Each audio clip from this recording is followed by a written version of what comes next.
Bonjour, je suis ravi de vous retrouver pour ce nouveau journal. Voici les titres de ce vendredi 17 février. Cali, de retour à la maison. Arnaud Boissière a bouclé son 3e Vendée Globe. Il a franchi la ligne d'arrivée un peu avant 9h30.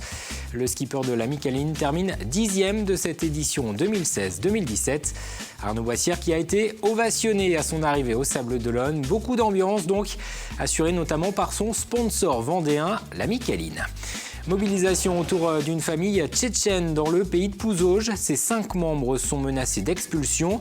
La demande d'asile a été refusée. Une pétition a été lancée pour tenter d'obtenir une régularisation de la part de la préfecture. Le comité de soutien estime que cette famille est bien intégrée en France. 3 enfants sont scolarisés à Sèvremont. Et puis rencontre à la fin de ce journal avec un passionné de modélisme. Jean-Jacques Baudin a réalisé plusieurs maquettes de bateaux et d'avions anciens. Des répliques très fidèles, vous le verrez. Depuis 1 an et demi, il transmet sa passion du modélisme en animant des ateliers pour les adultes et les plus jeunes. On ouvre donc ce journal avec le Vendée Globe. Arnaud Boissière a réussi son pari. Il voulait se classer dans les 10 premiers. Il termine 10e de cette édition 2016-2017. Le skipper de la Mickaëline a bouclé ce vendredi matin son tour du monde. Il a franchi la ligne d'arrivée un peu avant 9h30, après 102 jours de course. Arnaud Boissière est le seul marin avec Armel Lecléache à avoir terminé 3 Vendée Globe consécutifs en 3 participations. Le Vendéen de 44 ans est apparu souriant mais visiblement fatigué. Arnaud Boissière qui à l'approche de cette arrivée s'est laissé submerger par l'émotion. Il y a 2 jours, j'ai pleuré toute la journée. J'ai pleuré de joie, j'ai pleuré de fatigue, j'ai pleuré des galères que j'ai eues, j'ai pleuré des fois des mauvaises choses que j'avais fait. Et toute la journée, j'ai pleuré pendant toute la journée. Donc l'émotion est sortie. Et maintenant, c'est du monde dans le chenal, tant mieux. C'est super. C'est pour tous ces gens-là au quotidien qui m'ont soutenu. Des fois, c'est pas grand-chose. Il me voit au supermarché, il me dit « Allez Arnaud, tu vas y arriver ». Je ne comprends pas où je vais y arriver. Quand tu montes au projet, c'est chaud. Et du coup, c'est pour tous ces gens-là, pour tous les partenaires qui sont là. Et ça va être un grand moment, c'est sûr. Et pour célébrer le retour d'Arnaud Boissière chez lui au Sables d'Olonne, le public était nombreux ce vendredi matin, sur l'eau, mais aussi le long du chenal. Une ambiance assurée notamment par la Mickaëline. L'entreprise vendéenne était le sponsor officiel du skipper pour ce Vendée Globe. C'est la première fois qu'elle s'engageait ainsi dans la course. Aurélien Huard.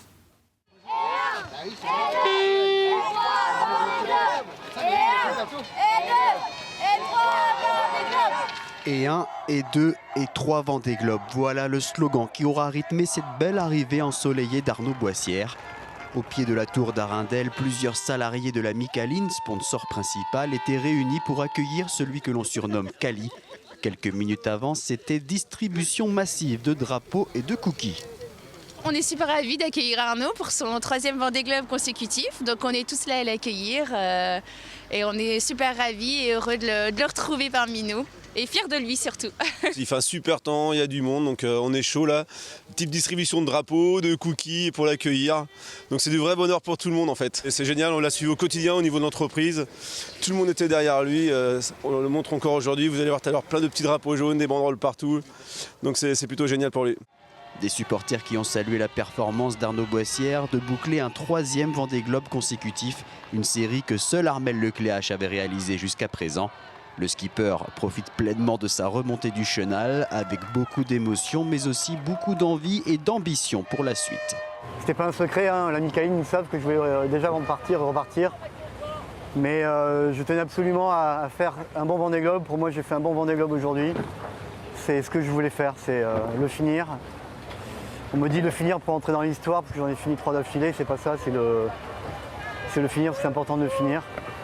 Pour la Mickaëline, c'est important, pour tous les partenaires qui me suivent, c'est important. Moi, il faut que je progresse, il faut que j'arrive à progresser avec le bateau.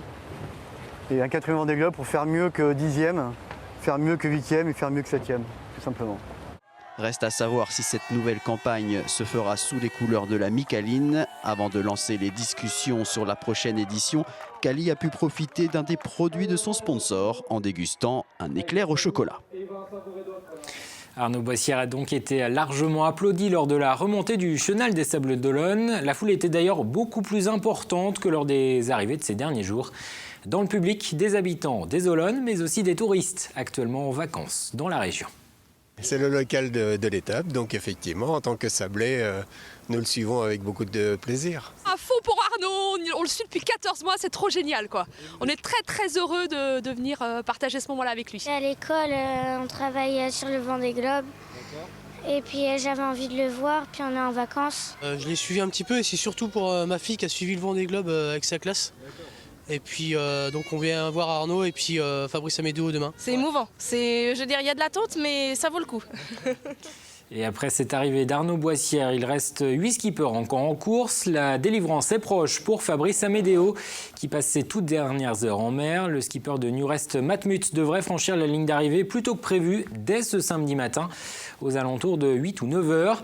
Il peut remonter le chenal jusqu'à 13 heures. Quant à Alain Roura, la direction de course estime qu'il arrivera entre dimanche 18 heures et lundi matin 10 heures. Mais le Suisse n'est pas totalement d'accord. Il assure, lui, qu'il sera au Sables d'Olonne dès dimanche matin. Réponse donc dans les prochaines heures. Dans le reste de l'actualité, un nouveau décès sur les routes du département. Un motard a été tué dans un accident survenu ce jeudi vers 16h30 à Boufféré. Il a percuté la voiture qui circulait devant lui et qui aurait fait demi-tour de manière imprévue. Et si vous prenez la route ce week-end, prudence, notamment si vous circulez du côté de Noirmoutier. Des ralentissements sont à prévoir ce samedi matin aux abords du pont. Une manifestation est prévue à partir de 11h. Il s'agit d'une mobilisation en soutien aux migrants accueillis ces derniers mois dans le département. La Ligue des droits de l'homme prévoit la distribution de tracts. Et dans le pays de Pouzauges, une autre mobilisation est en cours. Elle concerne une famille de réfugiés tchétchènes. Le couple et ses 3 enfants, accusés d'être proches de militants anti-russes, ont fui leur pays.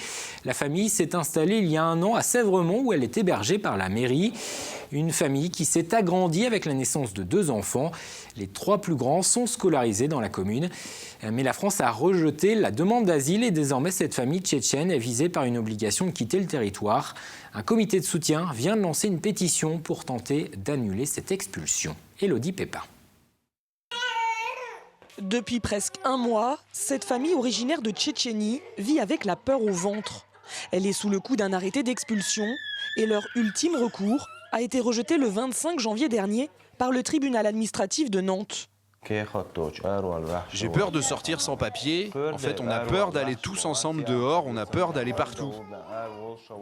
Si les gendarmes nous arrêtent, on aura des problèmes et on a peur qu'ils nous ramènent tous en Tchétchénie. Considérés comme des opposants au régime russe, ils ont fui leur pays il y a 5 ans. Après une errance à travers l'Europe, ils se sont installés en juillet dernier en Vendée, à Sèvremont. Ici, dans la commune, ils ont réussi à s'intégrer. Les 3 enfants aînés y sont même scolarisés. Leur situation a donc ému beaucoup d'habitants qui ont décidé de former un comité de soutien. Aujourd'hui, ils comptent 200 membres. L'expulsion serait dramatique, on sait très bien ce qui attend les Tchétchènes en Russie. Il y a un grand nombre de témoignages, tant français qu'internationaux, qui montrent ce qui les attend.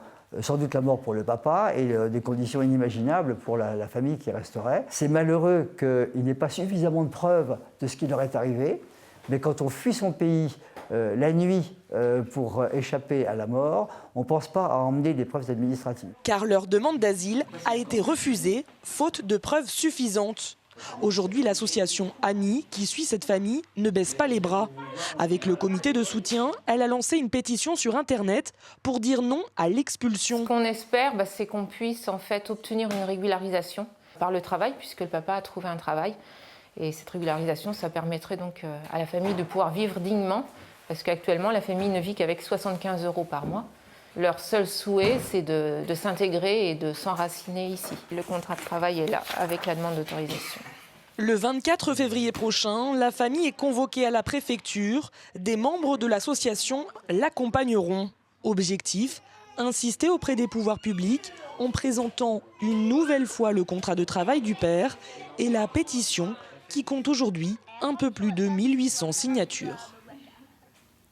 Et sur ce dossier, la préfecture de la Vendée que nous avons contactée indique que la situation de cette famille a été évaluée conformément aux règles en vigueur en France.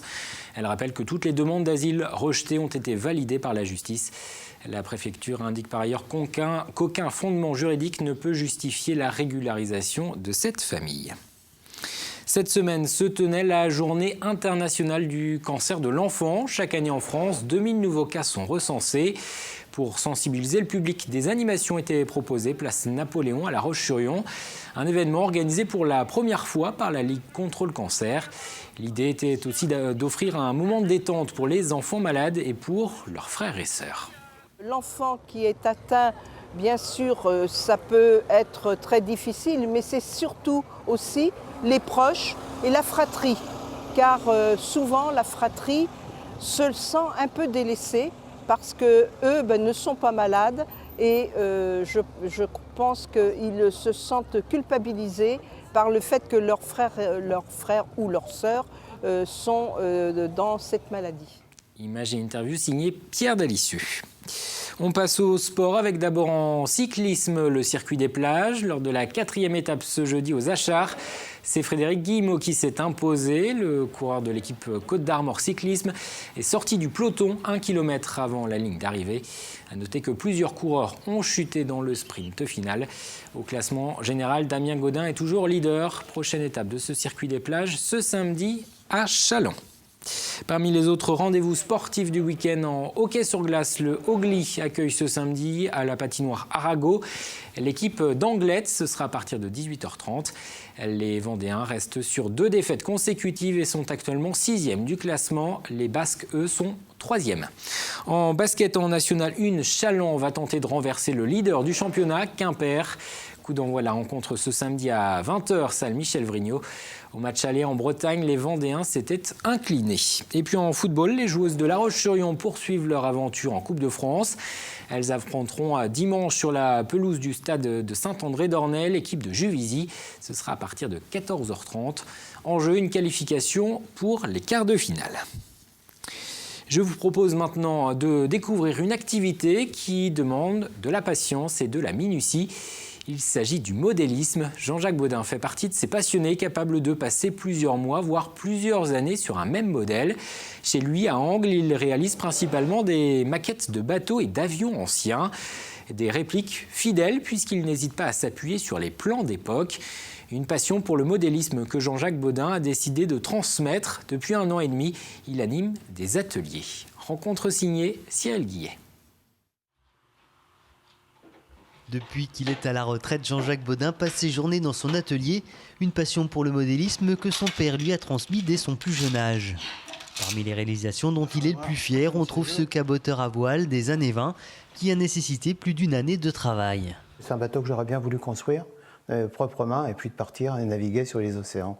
Oui, c'est un vieux rêve que je n'ai pas réalisé, mais qui m'a soutenu pendant de nombreuses années, oui, où vraiment j'ai eu le plaisir de le réaliser au 1/10 parce que j'aurais aimé le construire en vrai. C'est donc à travers ces maquettes qu'il s'évade au quotidien et c'est aussi pour lui une manière d'aborder l'histoire de France, comme lorsqu'il réalise avec Bernard Garand la réplique au 20e de ce bombardier Halifax abattu le 24 juillet 1941 à Angles. Son dernier projet en date, c'est cette réplique de l'Alcyone, un brick de guerre sorti de l'arsenal de Bayonne en 1853. Je suis allé sur le net et surtout sur la Bibliothèque nationale. Et en recherchant bien, en prenant son temps, on retrouve des plans d'époque. Là, en l'occurrence, c'est la Marine royale. Toutes les pièces qui constituent ce navire sont façonnées à la main, des canons aux chevilles qui maintiennent les sections de bois entre elles. Toutes sont réalisées sur mesure et à l'échelle. Un défi titanesque qui se compte en années de travail. Mais depuis 1 an et demi, tous les mercredis après-midi, dans ce local prêté par la commune, Jean-Jacques accueille des jeunes pour leur transmettre son savoir. Du 13 à 35, vas-y. Ce qui me plaît, c'est le fait effectivement de transmettre aux jeunes le goût du travail manuel, le côté un petit peu intellectuel entre guillemets, parce que il faut les plans, il faut interpréter les plans, il faut prendre les outils adéquats, il faut construire. Tout un savoir-faire qui me semble, qui semble disparaître avec les jeunes générations. Depuis le mois de septembre, ils sont 5 à suivre les ateliers proposés par Jean-Jacques. La construction de ce caudron C635 avance bien et il vaut mieux, car Jordan, 8 ans et demi, a un objectif très précis. Parce qu'après, on aura un avion dans notre chambre. Loin des écrans et des nouvelles technologies, Jean-Jacques transmet à ses jeunes des gestes simples et un savoir-faire qui pourrait, sait-on jamais, faire naître des vocations.